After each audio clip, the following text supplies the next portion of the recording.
பெண்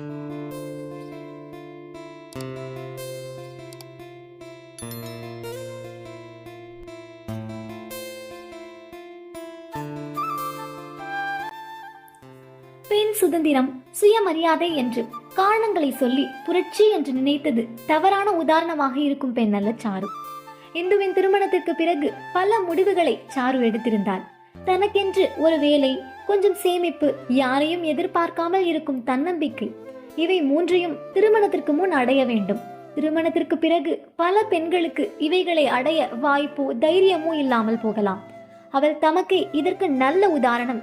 இந்து சாருவை போல் மிகவும் துடுக்கானவள் இல்லை என்றாலும் நல்ல திறமைசாலி, பொறுப்பானவள். இன்னும் சொல்ல போனால் சாருவை விட திறமைசாலி. வீட்டில் இருக்கும் பொருட்களை கொண்டே கைவினை பொருட்களை செய்வாள். உணவில் பல புதுமைகள் செய்வாள். வீட்டு தோட்டம் அமைப்பது, அதை பராமரிப்பது என்று எல்லாவற்றிலும் ஒரு நேர்த்தி இருக்கும்.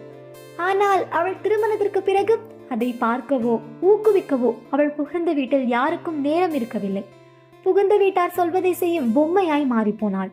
அவர்களிடம் தன் விருப்பத்தை சொல்லக்கூட அஞ்சி நிற்கும் பெண்ணாய் தன் சகோதரி மாறியதற்கு காரணம் இந்துவின் தன்னம்பிக்கை குறைவு ஒரு காரணம் என்று சாரு அறிவாள். ஆனால் இந்துவை இப்படி வைத்திருப்பதற்கு அவள் புகுந்த வீட்டார் முக்கிய காரணம் என்பது சாருவின் எண்ணம். வீட்டிற்கு வரும் மருமகள் அவர்கள் சொல்வதை சரி என்று அப்படியே கேட்டுக்கொள்ள வேண்டும் என்பது சக்திவேலன் குடும்பத்தின் எண்ணம். அதை இந்துவும் அப்படியே செய்து வருகிறாள். சாருவால் அப்படி இருக்க முடியாது. அப்படி ஒரு சூழல் அவளுக்கு அமையக்கூடாது என்றால் அவள் தன்னம்பிக்கையையும் தைரியத்தையும் வளர்த்து கொள்ள வேண்டும். அவளுக்கு எது வேண்டும் வேண்டாம் என்று முடிவெடுப்பது அவளாகவே இருக்க வேண்டும். இதெல்லாம் இந்துவின் வீட்டில், புகுந்த வீட்டில் நடக்காது. இப்படி ஒரு வீட்டுக்கு மட்டும் மருமகளாக போகக்கூடாது என்று சாரு பல முறை நினைத்ததுண்டு. சாருவின் பிடிவாதம் சில மணி நேரங்களே நீடித்தது. சாருவின் முடிவை கேட்க அழைத்த இந்து நடந்ததை கேட்டு அதிர்ந்து போனாள்.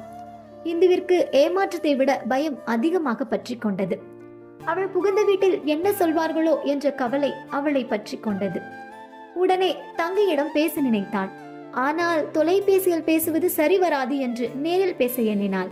ஆனால் கணவனிடம் என்ன சொல்வது என்று யோசித்து கணவனிடம் சென்றாள். நான் அம்மா வீட்டுக்கு போகட்டுமா? இப்போ என்ன? சாரு கிட்ட கல்யாணத்தை பத்தி பேச. நீ என்ன பேச போற?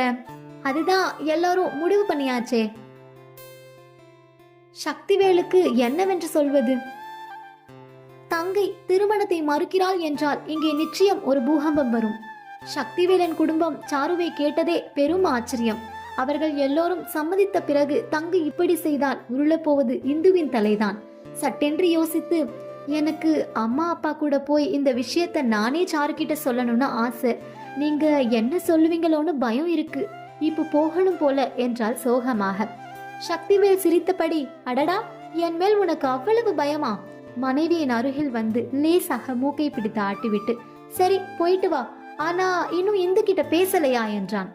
சற்றே திடுக்கிட்டு, அது இன்னும் அவள் வீட்டுக்கு வரல, அதுதான் என்றாள்.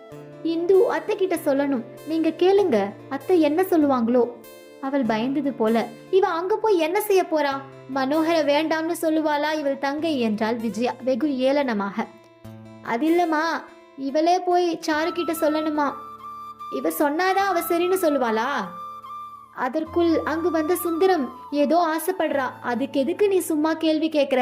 நீ போய் வாமா, கல்யாண வேலையெல்லாம் நீதான் 2 வீட்டுக்கும் பார்க்கணும் என்று சிரித்தார். இந்துவிற்கு தலையே சுற்றுவது போல் இருந்தது.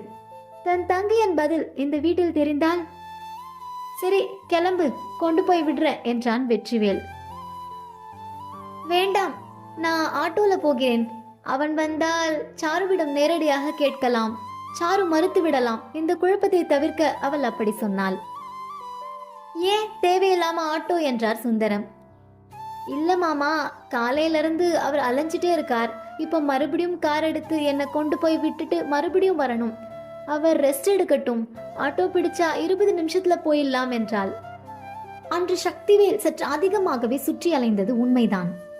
நீ கிளம்பு, பையனை இங்கே விட்டுட்டு போ, அவனையே வீணா அலைய வைக்கணும் என்றாள் விஜயா. சரி என்று கிளம்பினாள். மறுநாள் காலையில் வந்துவிட வேண்டும் என்று சக்திவேல் சொல்லி இருந்தான். ஆட்டோவில் ஏறியதிலிருந்து சாருவை எப்படி சம்மதிக்க வைக்க வேண்டும் என்று யோசித்துக் கொண்டேதான் சென்றான். இந்து வீட்டை அடைந்ததும் செடிகளுக்கு தண்ணீர் ஊற்றி பராமரித்துக் கொண்டிருந்த ரங்கநாதன், வாடா, குழந்தைய கூட்டிட்டு வரவில்லையா? இல்லப்பா, சாரு என்ன செய்றா? உள்ளதான் இருக்கா, அம்மா சொன்னாங்களா? நான் பேசுறப்பா என்று இருவரும் உள்ளே வந்தார்கள். தாமரை சமையல் அறையில் இருந்தாள். அம்மா என்று அழைத்தபடி அருகில் வந்தாள் இந்து. என்னடா திடீர்னு? ஏன் உங்களுக்கு தெரியாதா ஏன் வந்திருக்கிறேன்னு? நீ என்ன பேச போற? அவ வேண்டாம்னு சொன்னதே உன்னாலதான். நான் என்னம்மா செய்தேன்? உன் வீட்டில் நடப்பதையெல்லாம் சாரு கிட்ட ஒண்ணு விடாம சொல்லி இருக்க. அப்புறம் அவ எப்படி கல்யாணத்துக்கு ஒத்துப்பா? அது நான் ஏதோ... இந்து, சாரு உன் வீட்டுக்கு வந்தா உனக்கு தான் பிரச்சனை. அவ எடுத்த முடிவு உனக்கு நல்லதுதான். ஐயோ, புரியாம பேசாதீங்கம்மா. அங்க எல்லாரும் கல்யாணம் முடிவான மாதிரி பேசுறாங்க. இப்ப போய் சாரு வேண்டான்னு சொன்னா எல்லோரும் என்னதான் ஒரு வழி பண்ணுவாங்க. அப்போ என் கல்யாணத்தை பற்றி முடிவெடுக்க எனக்கு எந்த உரிமையும் இல்லை, அப்படிதானே? சாருவின் குரல் கேட்டு இருவரும் திரும்பினார்கள். மனோகர் ரொம்ப நல்லவர்டா என்றாள் இந்து. அக்கா, நீ எதுக்கு வந்திருக்கேன்னு எனக்கு நல்லா புரியுது. தேவையில்லாம எதுவும் ட்ரை பண்ணாத. நான் சொன்னது சொன்னதுதான். எனக்கு இப்போ கல்யாணம் வேண்டாம், அதுவும் உன் குடும்பத்தில் வேண்டவே வேண்டாம், விட்டுடு என்று தன் அறைக்கு சென்றாள் சாரு. வருத்தத்துடன் சென்று தந்தையிடம் அமர்ந்தாள் இந்து. நீ ஒன்னும் கவலைப்படாத, பக்குவமா சொன்னா அவ புரிஞ்சுப்பா. இல்லப்பா, நம் விருப்பத்திற்காக அவளுக்கு பிடிக்காத விஷயத்தில் அவளை கட்டாயப்படுத்துற மாதிரி இருக்கு என்றாள் இந்து. சிரித்துக்கொண்டே, தேவையில்லாமல் எதுவும் யோசிக்காதே. அவள் ஏன் மறுக்கிறாள் என்பது இதுவரைக்கும் எனக்கு புரியல, இப்போதான் புரிந்தது. தந்தையை வியப்புடன் பார்த்தாள் இந்து. எல்லாம் நான் பாத்துக்கிறேன் என்றார் ரங்கநாதன். சாரு எப்படி கல்யாணத்துக்கு ஒத்துக்கிட்டா? அவங்க அப்பா என்ன பேசி கல்யாணத்துக்கு ஒத்துக்க வச்சாரு? இந்த உலகத்துல பாதி பேருக்கு விருப்பம் இல்லாம தான் கல்யாணம் நடக்குது. அந்த வகையில சாருவும் சேர்ந்துருவாளா, இல்ல மனோகர் கூட பேசி பழகி புரிஞ்சுப்பாளா அப்படிங்கறத அடுத்த எபிசோட்ல பார்க்கலாம். அதுவரை உங்களிடமிருந்து விடைபெறுவது உங்கள் லிஷா. நன்றி, வணக்கம்.